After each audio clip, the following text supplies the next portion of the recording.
Hello నమస్తే, welcome back to Vinisha kitchen. నేను మీ వినీషా. అందరికీ ముందుగా సంక్రాంతి శుభాకాంక్షలు అండి. సంక్రాంతికి నేనైతే కొన్ని ఐటమ్స్ అయితే చేశాను. అందులో ఒకటి ముఖ్యంగా పిల్లల కోసం పాలకోవనైతే చేశానండి. ఈ పాలకోవ కూడా చాలా బాగుంటుంది. నేనైతే పిల్లల కోసం తక్కువ మోతాదులో చేశాను. మరి దీన్ని ఎలా చేసుకోవాలో ఇప్పుడు చూసేద్దాం.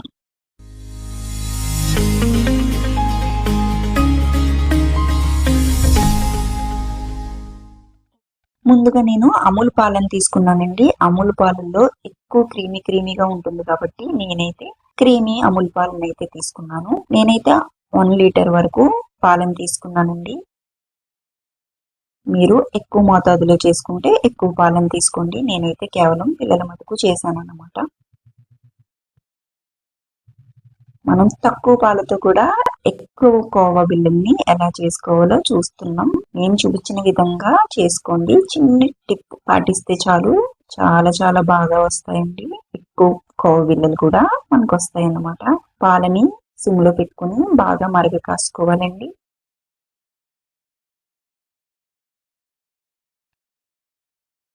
పాలని 5 నిమిషాలకు ఒకసారి అలా తిప్పుతూ ఉండాలండి. మీరు దగ్గరే ఉంటే హైలో పెట్టుకుని కూడా చేసుకోవచ్చు. చాలా తొందరగా అయిపోతుంది. మీరు పక్కన వేరే పని చేస్తూ ఉంటే సిమ్లో మాత్రం పెట్టుకోండి కంపల్సరీ. ఇందులోకి మనం బొంబాయి రవ్వని యూజ్ చేస్తున్నామండి. ఒక పాలు ప్యాకెట్కి మనకి 1 స్పూన్ బొంబాయి రవ్వని అయితే యూజ్ చేస్తున్నాం అన్నమాట. మనం 2 పాలు ప్యాకెట్లు వేసాం కాబట్టి 2 స్పూన్స్ వరకు అయితే యూజ్ చేస్తున్నాం అన్నమాట. దీన్ని ఉండలు కలపకుండా తొందరగా తిప్పేసుకుందాం.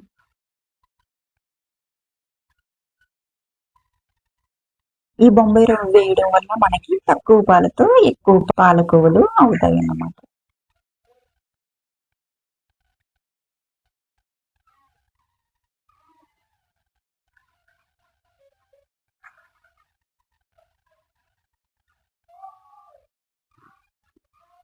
పాలనిలా చుట్టూరా తిప్పుకుంటూ ఉండాలండి.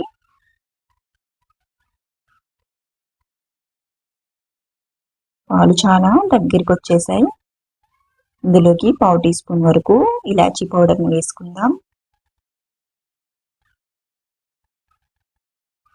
ఇందులోకి 1 కప్పు వరకు షుగర్ని తీసుకుందాం. 1 కప్పు అంటే చాలా చిన్ని కప్పు అండి. ఇందులోకి నేను వేసుకున్నది కేవలం 8 చెంచాల పంచదారని మాత్రమే. పంచదార వేసాక కాసేపు మనం దీన్ని కుక్ అవనిద్దాం.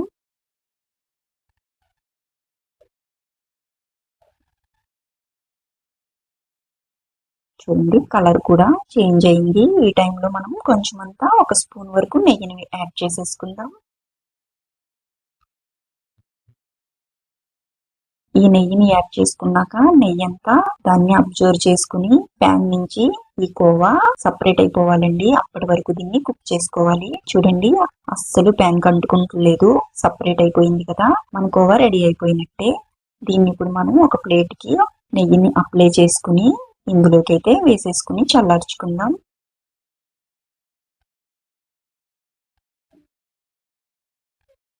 ఇలా కొంచెం చల్లారిపోయాక మనకి కావాల్సిన సైజులో చిన్ని ఉండల కింద చేసుకుని కోవా బిళ్ళని ప్రిపేర్ చేసేసుకుందాం.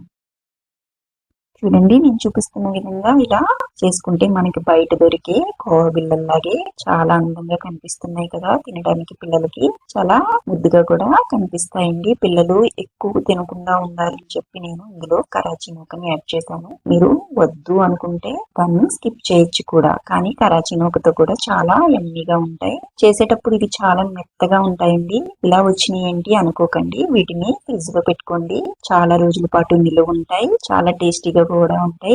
తప్పకుండా వీటిని మీరు కూడా ట్రై చేయండి.